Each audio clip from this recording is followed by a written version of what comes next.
Sports Talk with Playeragent3. My next guest, is a good friend of mine. I consider him to be a basketball savant. Ooh, I like that. He's been in the game for over 10 years. Mr. Webb Wellman, what's going on? Man, I'm happy to be here with you, that is for sure.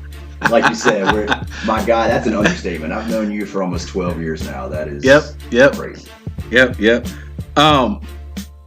Take me back, man. Just take me back to Kinston, North Carolina, where it all started for you. So I grew up in Kinston, which, if you are familiar with the basketball world, it's a nationally known spot for basketball. But I didn't go to Kinston High. I went to a small private school called Perry Academy. Yeah. Where basketball was not the cool thing to do. I never found anyone who was passionate about the game like I was until my junior year of high school. And all it took was one friend of mine who was about the game as much as I was, that was trying to hoop all the time, that was trying to talk basketball all the time, that was trying to just basically surround themselves with the game. And that's all I needed. I just needed one road dog. And once I had that person, I kind of started to get really comfortable with myself. I had some opportunities to do the D2 thing, the D3 thing coming out. And when I got into NC State and UNC Wilmington, my parents were basically like, find something else to do. Not find something else to do, but if you're going to college, these are probably the places you need to go. Right. And then the Kinston for me is where the love and the passion for the game kind of started. And I had a lot of fun playing basketball in Kinston. To be honest with you, I went to school that was 99% white, literally. K through 12, we had 2 black kids and they were both in kindergarten. No other kids of color of any kind. Without basketball, I never would have seen the other side of life. And I probably would have grown up in a bubble. And I probably would have been privileged and entitled and, can I cuss? A real butthole. Say what you want to say, man. I probably would have grown up to be someone I despised. And the game of basketball showed me everything, if I'm being completely honest, everything. It showed me the real world. It showed me the bigger picture. It showed me that life is a lot larger than Kinston, North Carolina. Now, did you take pride? Kinston is a small town, but the players that have come from Kinston, you have the Jerry Stackhouses, the Brandon Ingram, and you even have I know Stackhouse has some brothers. Yep. Right. Yep. And then Dawson family as well. Reggie Bullock. Everybody. So I mean, do you take pride? If someone comes up to you and say, "Where are you from?" Yeah. And you say, "I'm from Kinston." So I named the school here that I went to, but usually you won't hear me say where I went to school, but you definitely hear me say I'm from Kinston. And it makes it a lot easier in the basketball world, because when you say that, I was around, with John this summer, John Wall, around DeMarcus Cousins. He was like, what's your deal? Where are you from? Oh, okay. And I was like, I'm from Kinston. And he immediately was like, oh, that's where the boy Brandon Ingram's from. I was like, yeah, Jerry Stack, and we kind of ran through it. And it makes it a lot easier for me to kind of, even if it's gained the smallest amount of credibility, Kinston's a tough place to grow up, no matter where you grow up at. And the basketball world is real there. Yeah, so for me to be a part of that, I think is really dope. One day, as small as it is, I would love to be in the Lenoir County Hall of Fame for sports, for what I've done and what I'm continuing to do. And we'll talk about it later on this podcast, but that's another reason why we're starting to bring an event series to Kinston. Is I don't want for teams from Lenoir County to have to travel elsewhere to go do dope stuff. I want to bring dope stuff to them. That's cool. That's really cool. Ball is life. All right. Well, okay. So how did you become a part of that phenomenon? Ball, let everybody know how that whole thing came about. So back in the D1 sports days, I was the first person to ever act as a media company and attach myself to a team. There was no way for me to afford, I was 20 years old when I started doing this. No way for me to afford traveling and covering all these games and these teams. And so when I saw D1 Sports play at NC State during the Bob Gibbons in 2007, I believe, I sent the video to DeJuan Clifton, who immediately forwarded me to Brian Clifton. And Brian was like, look, man, I can't pay you, but I can pay for you. And you can come with us to Augusta and Vegas and California and Florida and, you know, figure it out. And I didn't know what the business was going to be then, because this was before Who Mixtape, this was before BallisLife, this was before all those things were a thing. But I did it, and I saw the industry, and I saw what could be. And so I gave myself 2 years to figure it out.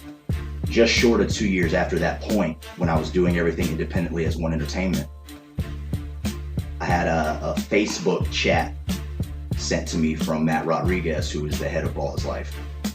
And it was an innocent enough conversation, but within that conversation, it was basically like him saying, let me know if you ever want to work together.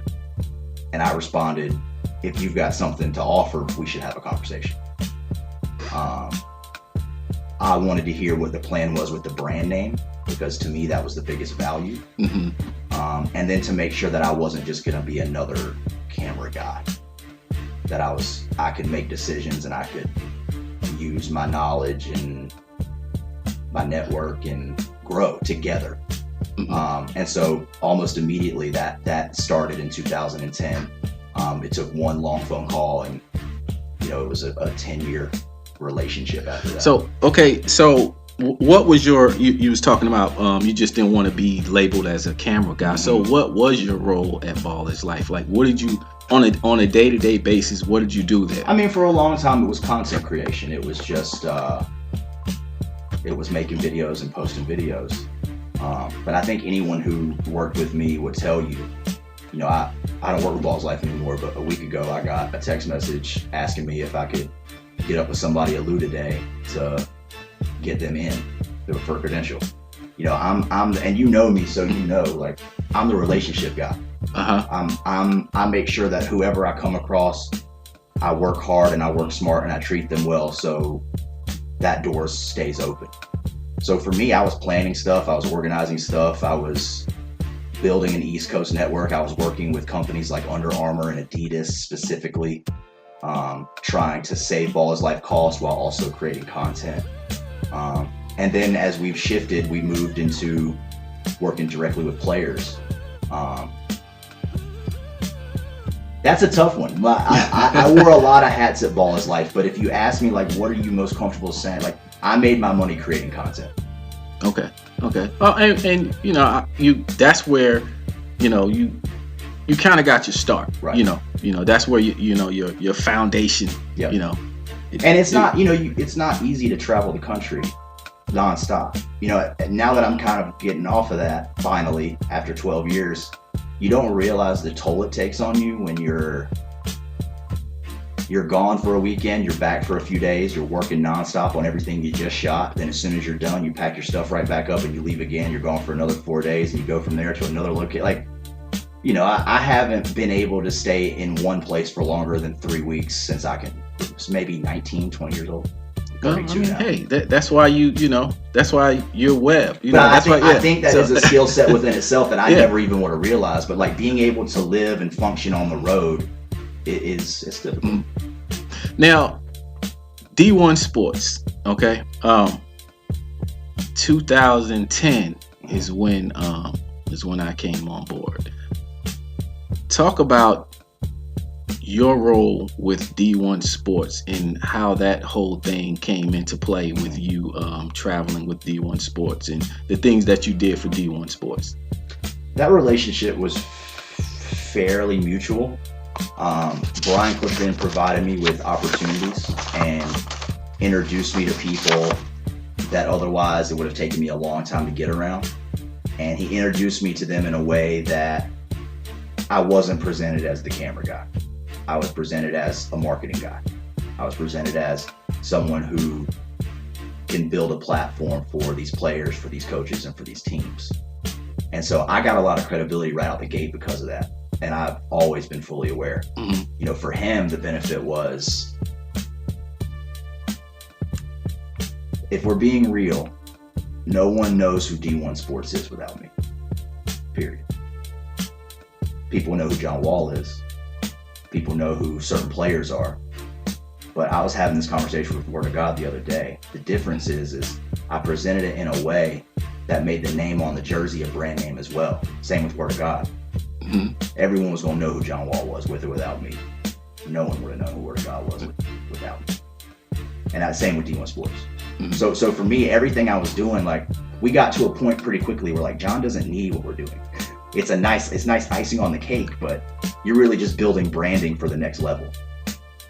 What we were trying to do was utilize John's attention to shine the light on the Deuce Bellows, the JT Terrells, the Ryan Kellys, the Quincy Millers, those guys that came in later on. And so after that first year, the goal was to just make sure people thought that D1 Sports was the best AAU team in the country.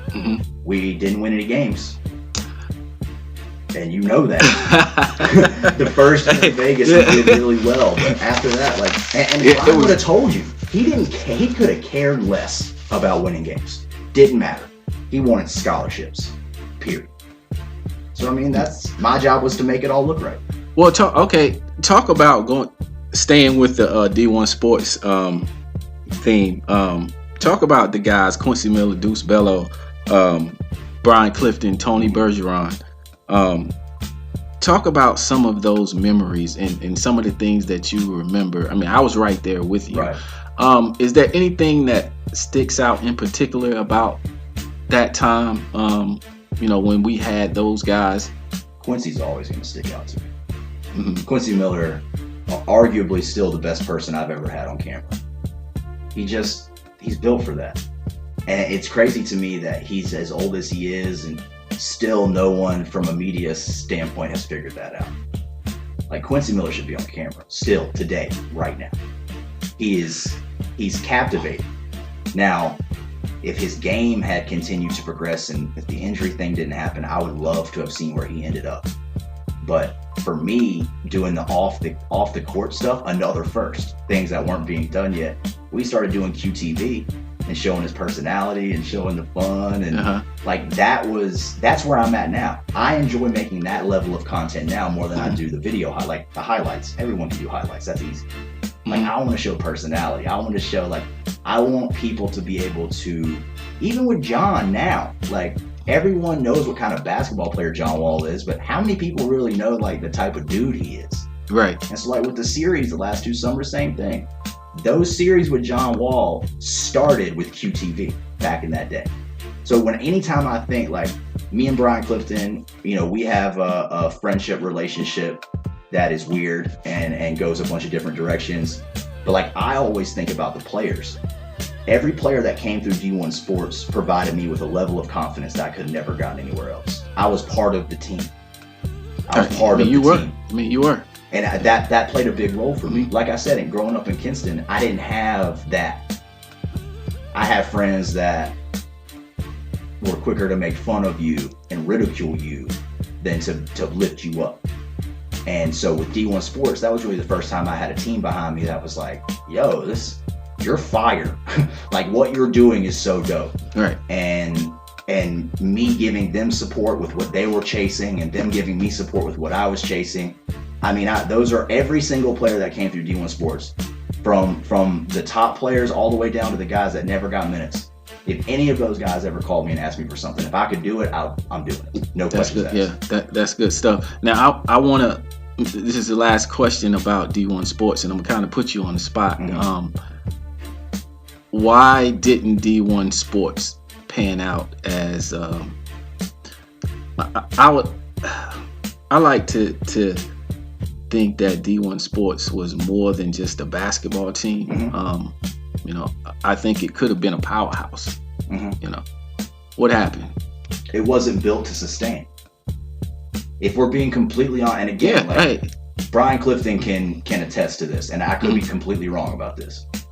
But from where I'm sitting, I think once John made it, the concentration shifted from building the brand of D1, and it shifted to, let me just make sure we keep this ship afloat with John Wall. And that's not the way it works. Mm-hmm. The program's got to be built in a way that can live with or without Brian Clifton. And it was never, without Brian being all in, that system was never going to work. Mm-hmm. When he was all in, that's when we were all doing the things exactly. we were doing. Yeah. But without someone at the head running it who knows what they're doing, it's impossible, especially in that environment. That AAU thing where there's so much competition and so many things going. Yeah. I just think, when I was there anyway, we left a lot on the table to be desired. I think a lot of things could have been done with D1 sports. But if you remember, it was almost like a vibe where it was like it was happening, and all of a sudden it just stopped. Yeah, it was gone. Yeah. John Wall. Now you have a excellent relationship with John Wall. Talk about your relationship with John Wall and how did that relationship come about? So like I said, when I was in college, I was 20. I went and filmed their game, and I didn't know. I knew that the highest ranked prospect in the state was playing. That's all I knew. I didn't know anything else about anything else. Clifton brought me on, and because of the way things worked, because Clifton brought me on, John and the players assumed I was someone that could be trusted. Mm-hmm. And again, I think that put me in a situation. Otherwise, it would have been a little bit more difficult. And from that, I never asked John for anything. To this day, he's had to get on me before about tickets. Like, yo, you don't want to watch me play? What's up? Like, man, this is years ago. I'm like, I can't afford to buy a ticket and drive up to DC and try to get I can't do all that. Yeah. I would love to, but I can't. Mm-hmm. He's like, anytime you need any tickets, you tell me, I got you. That's not a problem. And so next game I drove up, I watched just to show that I cared. And I think the main thing was BallisLife, joining BallisLife and doing my own thing with or without him. I think ultimately that's where, when he signed that big contract and he started his AAU team, that's where it was well, look, Webb's been doing his thing this whole time. He didn't need us. He didn't ask for money. He didn't ask for anything. Yeah. All that work I did with D1 Sports, I want to be very clear about that. Free. You didn't get paid? Not a dollar. Now, in the beginning, that was me being smart. And in the end, that was me being very stupid and not forceful enough and not business-minded enough. Mm-hmm. I was still feeling like I was paying back somebody, which was wrong. But that had nothing to do with John. Once he made it and he knew he wanted to do the AAU team, he brought me on and was like, hey, here's what I want you to do for my AAU team. I did that for one summer, went great. And then he was like, look, man, just come live with me. The off season, live with me, capture my life. I'm living this he didn't even care about it going public.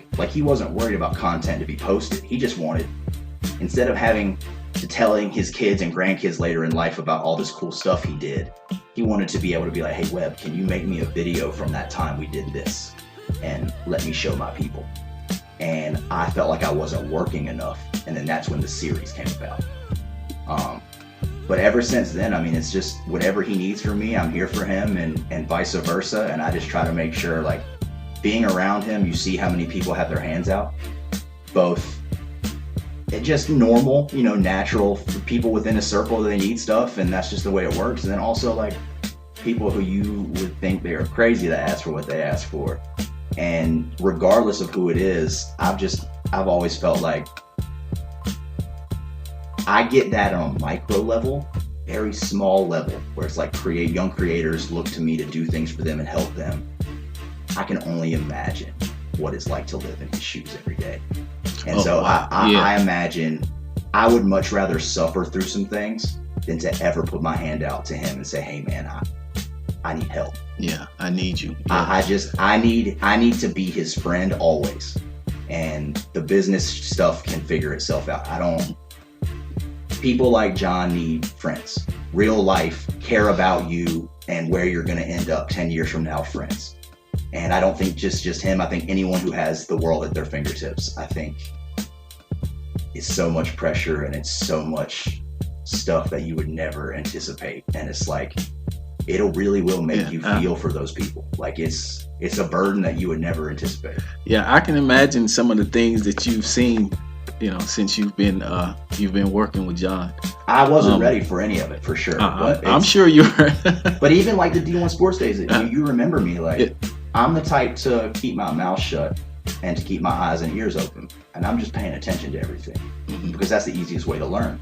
And I think, especially with Brian Clifton, like watching and listening and paying attention to how he acted and how other people acted towards him, and again, like the actual real gritty business of basketball, the reality of the business of basketball, I never would have known any of that, and I got that year one right away.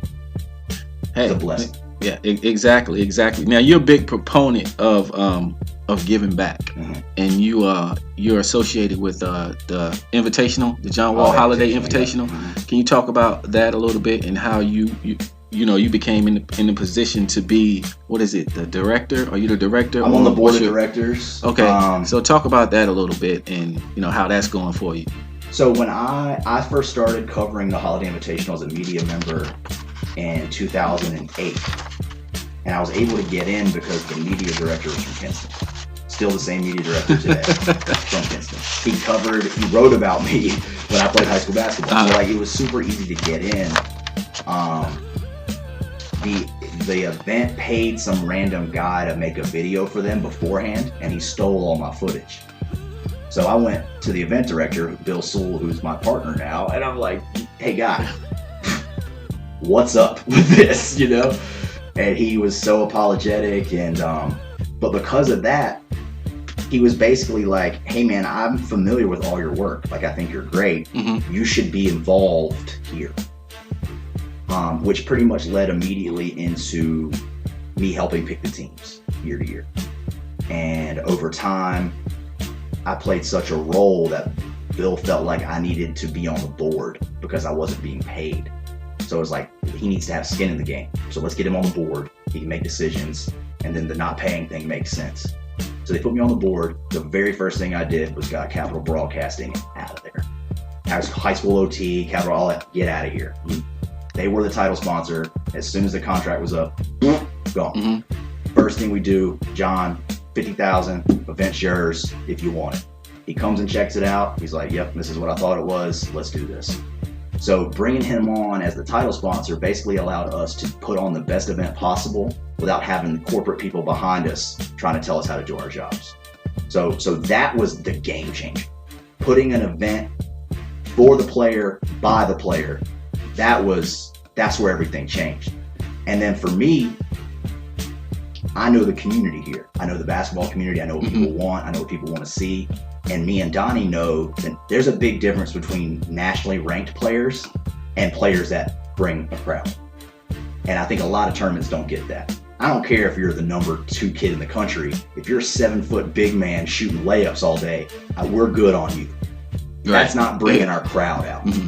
So playing the game and putting the puzzle together every year, that's been the most fun to me. And that's where I'm really moving now, is putting those events together beyond just the holiday tournament. And the give back effort from it is like, I've never been paid for the holiday tournament. That's an event that brings in over $100,000 at the gate alone in 4 days. The reason I've never been worried about getting paid for that is because I've created my career in basketball. And the last thing what I don't want is, I don't want for anyone to ever say that I'm a culture ever. I don't, and I mean, I'm very serious about that. Yeah. I want to outwork everyone and always understand and respect my position. And I love the sport. I love the game, and I love everything that it encompasses. It makes me emotional even thinking about it. But if I'm not doing things to put back into what I am taking away, then that's not sustainable. I've got to give back. I've got to do things in the game that are charitable. I've got to give our community something. because I'm making money doing this. I'm doing pretty well for myself the last few years. Mm-hmm. And if I want that to continue, it's got to be give and take.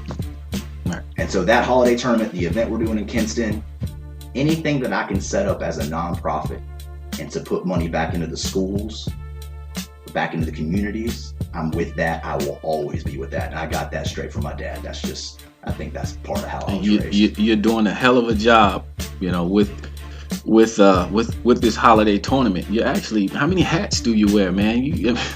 A lot. That's one of the hardest questions for me to answer. Is like, what do you do for a living? I'm a basketball guy. I don't know how. I'm a basketball guy. And you're a businessman. I'm a content guy. I'm a basketball guy, and I'm really working hard to become a businessman. Yeah. And I think the key for the business part is understanding my value, and I'm willing to work on relationships. And you help me, I help you. But also, when you build something up the right way, you selling it for cheap is devaluing all the work you've done. Right. And so it's like you got to play that middle game. Now let's switch gears for a second. And AAU basketball. Okay. Do you think AAU is necessary for kids today? I'm not talking about 2010 when we were with D1 Sports, but a lot has changed, Webb. You know that. Yeah. Between the time we were on the road, a lot has changed. Yeah. Is it necessary today for kids? I think it all depends on the type of player you are. If you're a top kid, if you're a top ranked prospect, I'll put it to you this way. If I had a kid that was a high major D1 kid, he might play one summer of AAU basketball. Maybe. The difference is, me and you are educated in the process. So it'd be a lot easier for us to navigate the whole recruiting thing. If you got a kid that's going to make it, it seems counterproductive to me to have that kid playing hundreds of games a year, working against his body. Yeah. If you're a kid who needs attention, you should probably go play AAU basketball as much as possible. Yeah. Because it's the only way you're going to get seen. And seen in a way that's like high school ball. You play high school ball, you might play one team with a ranked kid on it. You know what I mean? Like, it's a lot harder. It's a lot easier for critics to be like, yeah, you played really well that game, but you guys beat a bunch of deaf and blind kids from up. Like, you don't. Yeah. It doesn't matter because you beat no one. Uh-huh. At least in AAU, you're likely to see a kid, at least per tournament, that could boast your position. But to be fair, 2020 in North Carolina, the AAU thing could look a lot different. Well, okay, now can you expound on that just a little bit? Only a little bit for right now. Uh-huh. But we have 6 predominant programs in our state. We'll call it 6. And no disrespect to Team Loaded, but 6 teams that were here, started here, established here, have built from here in North Carolina. We don't need all of our teams to go pay a bunch of third companies to travel to other states, pay money, pay travel, pay hotels, and to play against competition that no one cares about.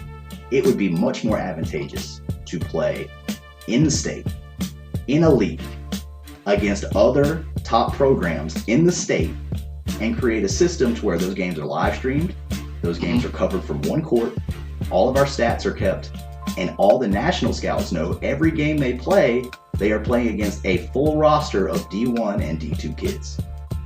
We don't need other people controlling our narrative anymore. We can control our narrative, especially with me. So hopefully what happens is we work together. Those teams start earning money themselves for running events themselves, and we do it together. And then I go out and I put content against it, and then we hit the ground running. There's no need. Those teams just need to play in their circuit events. Under Armour, Nike, Adidas, go play in your events. Other than that, save your money and make some money.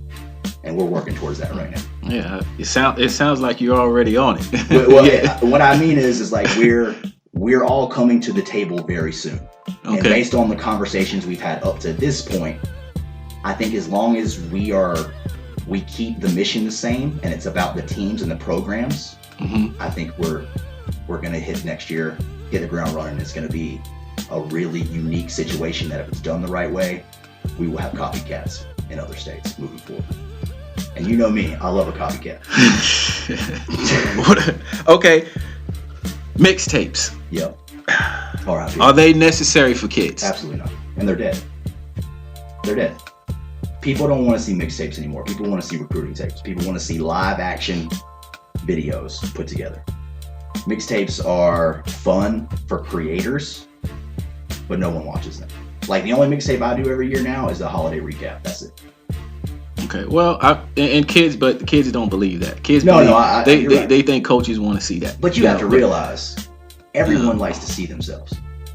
Kids, adults, parents, to anyone. Like, anyone wants to see themselves, especially if you're creating something that is the best of themselves. That's where the whole idea started in the first place. I wanted to go make videos for private school kids and sell them back to the parents. And then I saw what the industry was, and it changed up my plan. But the reason that this works, this whole video YouTube thing, is because people like to see themselves. Period. I couldn't agree with you. If I had a kid that was worried, I'll tell you this. Anytime a kid asks me, hey, where's my mixtape at? You bet money you're never getting a video. Ever. That's just not, if that's what you're worried about, you're worried about the wrong stuff. And there's plenty of those kids. Don't get me wrong. They are everywhere. Probably more so than the other side. You're not going to make it if that's what you're worried about. And I could name plenty of names. Yeah, we won't do that today. No, of course not. But my point is like, that's nothing new. Right. That's been around since the beginning of time.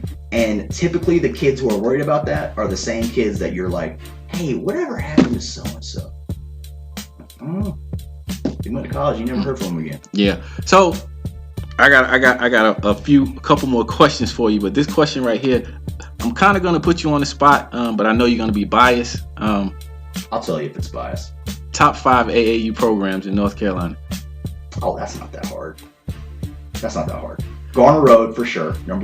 Again, we won't go 1 through whatever, but these are one of them is Garner Road. Okay. One of them is CP3. Okay. One of them is Team Charlotte. Okay. That's 3. Yep. One of them is Team Wall. One of them is, how many am I at? 4? That's 4. Yeah, 5. Damn. Why couldn't you just ask me for 6? Didn't you just hear what I said? We're trying to do a league here. Well, give me 6 then. Give me 6. Okay, well then that's easy. Team United and Team Felton. Okay. The end. I don't count Team Loaded. I love Ty White. He's a great dude, but like that's a Virginia-based program. Okay. All right. I can take that. What's next for Webb? Home is next for me. The plan moving forward for me is to take everything that I've learned over the past decade, everything that works and everything that doesn't work, everything I learned from BallisLife, everything I've seen done right and wrong from companies like Overtime and ESPN, all the events that I've been to and all the things that I've seen work and not work over time. I want to take all of that and implement it into us. And through the Hoop State Network, I can help creators build reels, get opportunities to get jobs. Instead of being like the local news who takes a very small budget to cover a wide range of sports and news, I just want to concentrate on boys basketball first. And once it's built, I want to switch and do boys and girls basketball. And that's where I want to shut it down. I don't care about football. I don't care about baseball. We're the Hoop State for a reason. And so for me moving forward, it's that. And then, Tyler Lewis's dad, Rick Lewis, owns a company called Phenom Hoops. And he's been doing that since I started. He's been around for a very long time. And I don't know if you know Rick, but he's like one of the nicest, most genuine people on the planet. I've met him before, but I don't know him. He is maybe too nice. Sometimes that hurts him with the business side of things, but he's got a great thing going on over there with an exposure company, and they put on events, high school and AAU events, and they do scouting and a bunch of stuff that I'm not really into, but they brought me in as a partner, an equal partner, to run the marketing for their company. And so for me there, it'll be building up their event series to be in the same likeness as the John Wall. So we'll have events in Charlotte, Fayetteville, Greensboro, Kinston, Raleigh.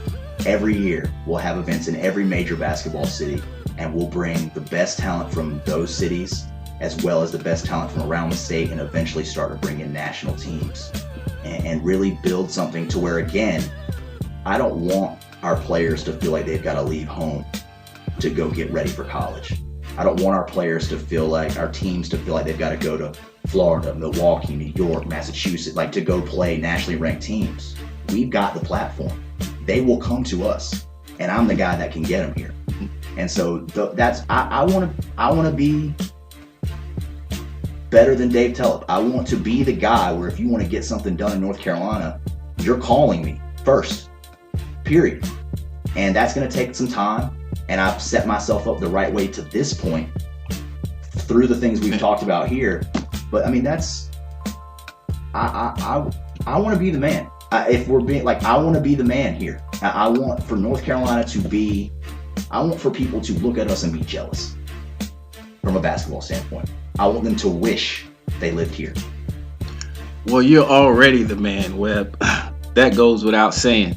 But real quick, I want to go back to, did you coin the phrase hoop state? Me and Devin Ryan, 100%, 1,000%, 1,000,000%. Okay. Now, do you get any kickback from players from other states about? No, but this is where the business things comes into play. You know, with the Hoop State Network now, we're doing merchandise. I've never individually played the merchandise game because it scares me to death. But what we've learned is selling those little t-shirts can fund the whole operation. And if we put out t-shirts that people want and we create products that people want, that name Hoop State, it's much bigger than North Carolina. But we build it here first. We let this be home first. Mm-hmm. But if the Hoop State Network, that whole concept works, any state can be a Hoop State. If you put it like that, that is what it is. Any state can become a Hoop State. You know, when we started this, basketball was big here, but it wasn't what it is now. Now kids look at the sport of basketball as they know if they're good enough and they put in the work, you will make it from here. Yeah, no matter where, no matter if you're from Raleigh, Charlotte, Kinston, where you're from. It doesn't matter. Doesn't matter. If you're good enough, you will be seen and you will go where you want to go. And you know, when I started, that was not the case. Kids were still praying that a coach saw them. You know, all that's changing. Yeah, I definitely think you're on the right track, man, and I appreciate you for coming through. 2010 D1 Sports, that's where it all started for us. Yep. Our relationship anyway. You know, I'm excited to see where this thing will take you. You know, I think the sky's the limit for you. Just keep grinding, man. Just keep grinding. I'm excited to get this podcast on the Hoop State Network. What's good? Let's talk, man. Let's talk. That's what I'm talking about. But no, that is one thing that, in all seriousness, like same vein, like to be the guy that, like, I want to get to a point where it's like you're calling me every other day, like, hey, let's get me on your network. Yeah. And we're not there yet. I want to work my ass off to be you. Look, man, for whatever reason, I've always had a chip on my shoulder mentality. I don't know. I think part of that about me is why I relate to so many people. Something about me has just always felt like people don't want me to be here. I'm not supposed to be here. This life is too dope. This doesn't make any sense. And I look at companies like High School OT and News and Observer and, mainstream older school media. They've never understood what we're doing. They still don't understand what we're doing. And I really want to drive it home. You should have been messing with me a long time ago. I want to kick people in the butt, man. I really do. And the only way I know how to do that is to work hard and treat everyone right. And I've done it so far. And like you said, I want to do this. I want to have the same conversation again in the spring, me and you. And let's just see what happened over these next 4 months. Because I think for me, it's going to be, I think I'm at a jump off point. And I think 4 months from now, you're halfway there. I feel that way. I for sure feel that way. Yeah. Again, man, I appreciate you for coming on, man. This is big for me.